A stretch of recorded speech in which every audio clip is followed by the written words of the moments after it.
नमस्कार दोस्तों, स्वागत है आपका हमारे चैनल पर, जहां हम आपके लिए प्रेरणादायक और दिल को छू लेने वाली कहानियां लेकर आते हैं। आज की कहानी है एक छोटे से गांव, वहां के साधु बाबा और एक किसान आकाश की है। यह कहानी न केवल आपके दिल को छू जाएगी, बल्कि आपको सिखाएगी कि सच्चे दान का मतलब क्या है। यह दान केवल धन तक सीमित नहीं है, बल्कि इसमें प्रेम, सहानुभूति और ज्ञान का साझा करना भी शामिल है। कहानी के माध्यम से हम देखेंगे कि कैसे एक गांव ने एकता और आत्मनिर्भरता के जरिए अपनी तस्वीर बदल दी। यह कहानी हमें यह समझने में मदद करेगी कि जब हम दूसरों की मदद करते हैं तो असल में हम अपने जीवन को भी बेहतर बना रहे होते हैं। आप सोचेंगे कि दान का असली मतलब क्या है? क्या यह केवल धन देना है या फिर इसमें कुछ और भी है? इस कहानी के माध्यम से हम जानेंगे कि दान केवल भौतिक वस्तुओं तक सीमित नहीं है, बल्कि यह एक दूसरे के प्रति प्रेम, सहानुभूति और ज्ञान साझा करने का एक सुंदर तरीका है। तो चलिए इस यात्रा में मेरे साथ चलें और देखें कि कैसे एक गांव की एकता ने उसकी पूरी तस्वीर बदल दी। अगर आपको यह कहानी पसंद आए तो इसे अपने दोस्तों और परिवार के साथ जरूर साझा करें। हमारे चैनल को सब्सक्राइब करें ताकि आप ऐसी और प्रेरणादायक कहानियां और सकारात्मक संदेश सुनते रहें। अब बिना देर किए चलते हैं कहानी की ओर। बहुत समय पहले की बात है। एक छोटे से गांव में एक साधु बाबा रहते थे। वे अपनी बुद्धिमत्ता और करुणा के लिए पूरे क्षेत्र में प्रसिद्ध थे। लोग दूर दूर से उनसे मिलने आते थे और उनके विचार सुनने के लिए उत्सुक रहते थे। साधु बाबा की एक खासियत थी, वे हमेशा कहते थे कि सबसे अच्छा दान वही है जो बिना किसी अपेक्षा के किया जाए। गांव के लोग उनकी बातों को गंभीरता से लेते थे और अपने जीवन में बदलाव लाने की कोशिश करते थे। एक दिन गांव का एक युवा किसान, जिसका नाम आकाश था, साधु बाबा के पास गया और बोला, बाबा, मैंने सुना है कि आप दान के महत्व के बारे में बहुत जानते हैं। कृपया मुझे बताएं कि सबसे अच्छा दान क्या है। साधु बाबा ने आकाश को अपने पास बुलाया और मुस्कुराते हुए बोले, यह एक बहुत अच्छा सवाल है आकाश। चलो मैं तुम्हें एक कहानी सुनाता हूं।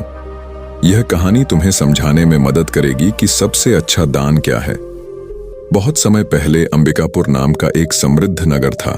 वहां एक व्यापारी, जिसका नाम आदित्य था, बहुत धनी और शक्तिशाली था।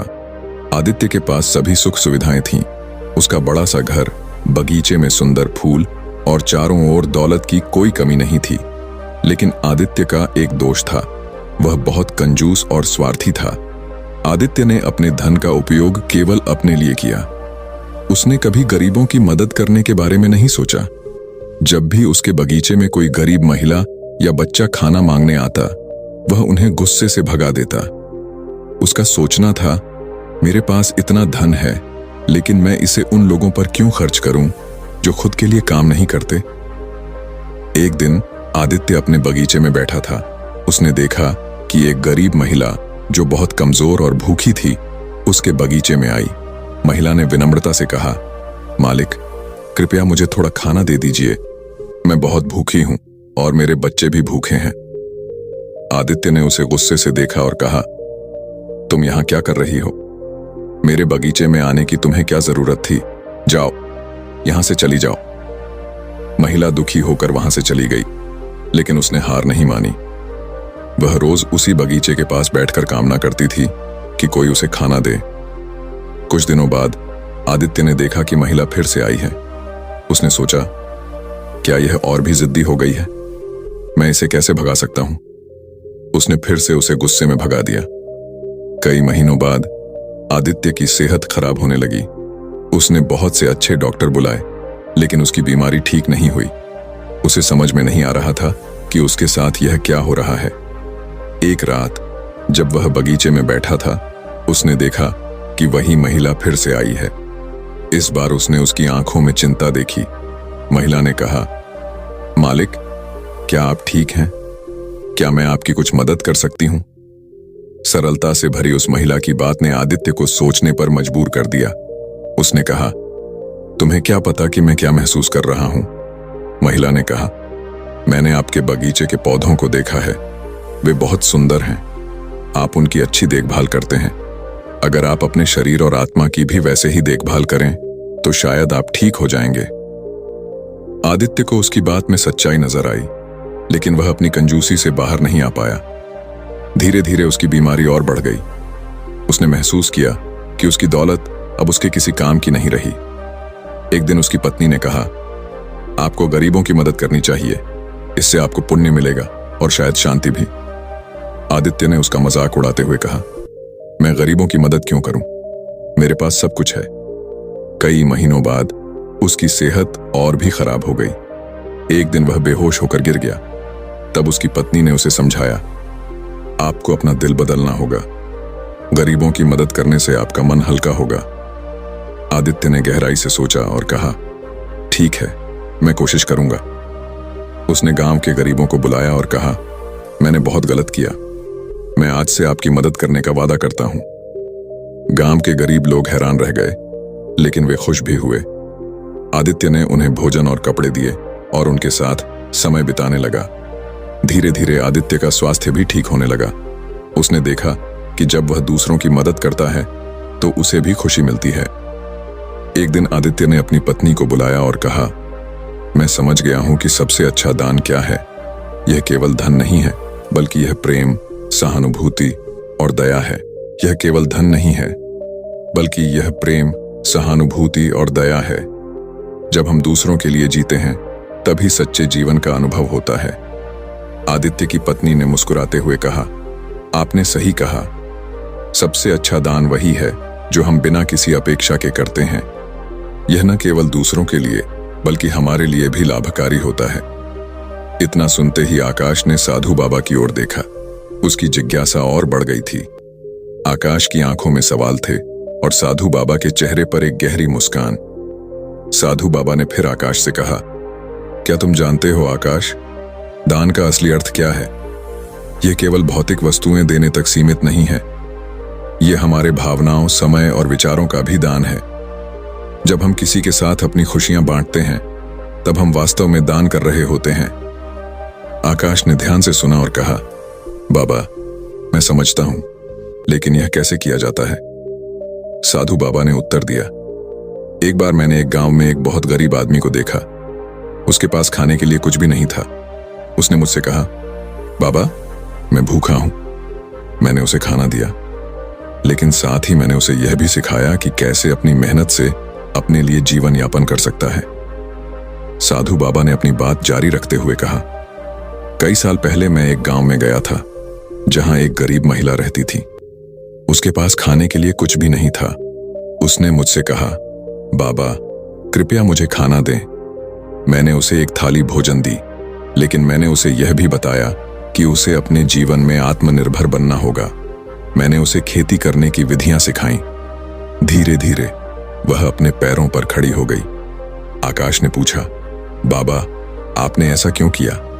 साधु बाबा ने उत्तर दिया, क्योंकि सच्चा दान यही है।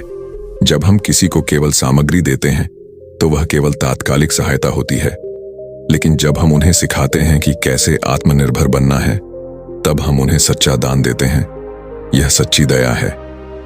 आकाश ने सोचा, अगर मैं भी गांव में किसी की मदद कर सकूं, तो यह मेरे लिए बहुत अच्छा होगा। उसने निर्णय लिया कि वह गांव के गरीबों की मदद करेगा। आकाश अपने घर गया और अपने परिवार से कहा, मैं गांव में एक योजना बनाना चाहता हूं, जिससे हम सभी गरीबों की मदद कर सकें। उसके परिवार ने उसकी बात का समर्थन किया।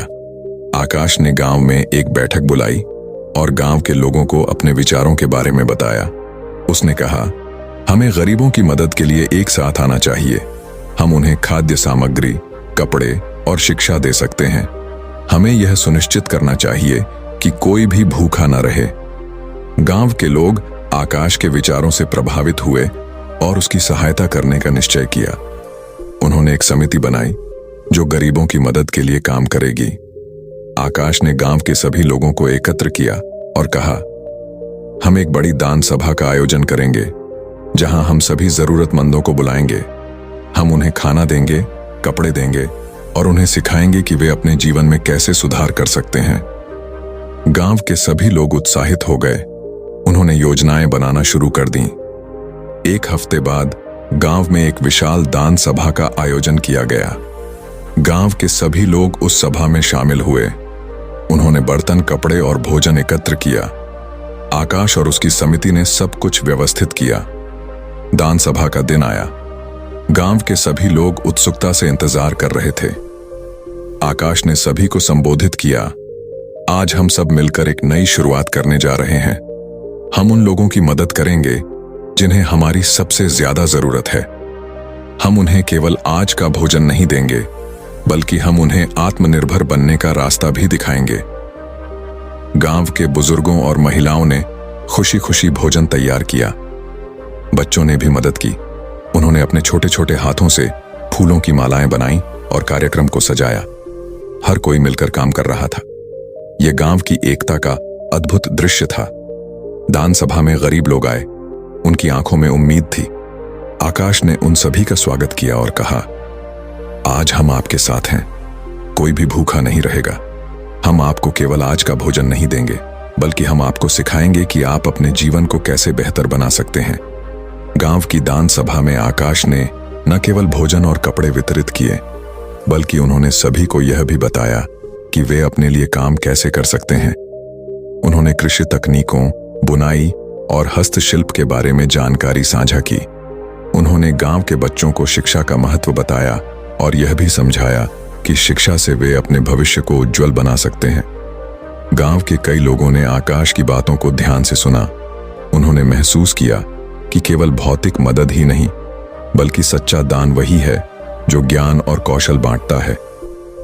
एक युवा किसान ने खड़े होकर कहा, मैंने हमेशा सोचा कि मुझे दूसरों से मदद की जरूरत है, लेकिन अब मुझे समझ में आ रहा है कि मैं भी अपने पैरों पर खड़ा हो सकता हूं।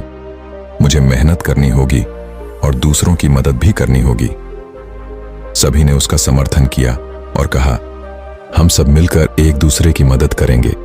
यह गांव अब केवल एक जगह नहीं है, बल्कि यह एक परिवार है।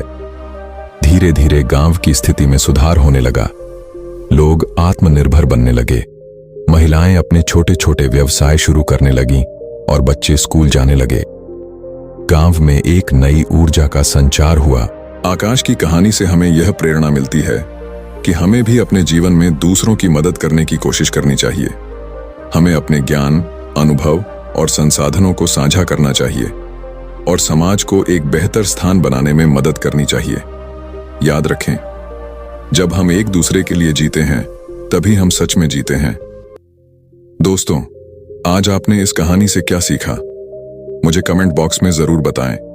साथ ही यह उम्मीद है कि आपको यह कहानी पसंद आई होगी। अगर आपको यह कहानी प्रेरणादायक लगी हो, तो इसे उस व्यक्ति के साथ साझा करें जिसे इसे सुनने की जरूरत है।